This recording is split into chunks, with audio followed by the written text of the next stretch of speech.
මියගිය ගණන 479ක් දක්වා ඉහළ ගොස් තිබෙනවා. කණ්ඩ බොණ්ඩ මොකවත් නෑ ඉන්ට තැන නෑ. සුනාමියට පසු රටක් ලෙස මෑත කාලේ අප මුහුණ දුන් දරුණුම ස්වභාවික විපතට දැන් අප මුහුණ දී සිටිනවා. කැඩුණු සඳ තරු කොටස් අමුණා නැගුණු හදගිනි නිවා දමලා හීන එක්කොට යදම් බැදලා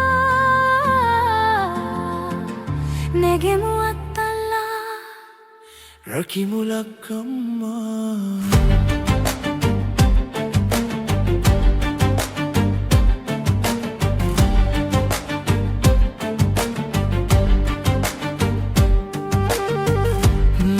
ජලකද දෙපලු කරලා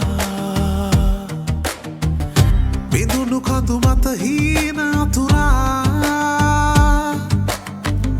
නැගෙමු අත්තල්ලා නැගෙමු ශ්‍රී ලංකා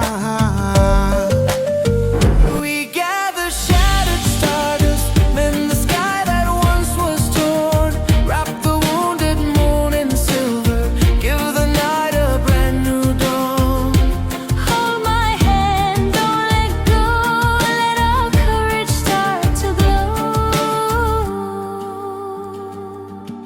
පාසල් යන වයසේ පසුවන දියණියන් තිදෙනෙකුද මෙම නිවසේ ජීවත් වන අතර ඔවුන්ගේ පොත් පාසල් උපකරණ සහ ඇඳුම් සෑමද ගංවතුරට ගසාගෙන ගොස් තිබෙනවා. බොහෝ දෙනෙකුට අද වන විට ඉතිරි පැත්තේ ඇඳි වත පමණයි. එදිනෙදා ජීවිතේ ඉස්සරහට යන්නේ කොහොමද කියලා කිසිම අරමුණක් නැති අස්සරණ මිනිස්සු ටිකක් ඉන්නේ. வரங்கள் நாம் சேருவோம் அன்பு உள்ளங்கள் உயர்த்துவோம் உறுதியாய் முன்னேறுவோம் விழுந்த நாட்டை மீண்டும் உயர்த்துவோம் நெகிமு அத்தல்லா රකිමු මව ලංකා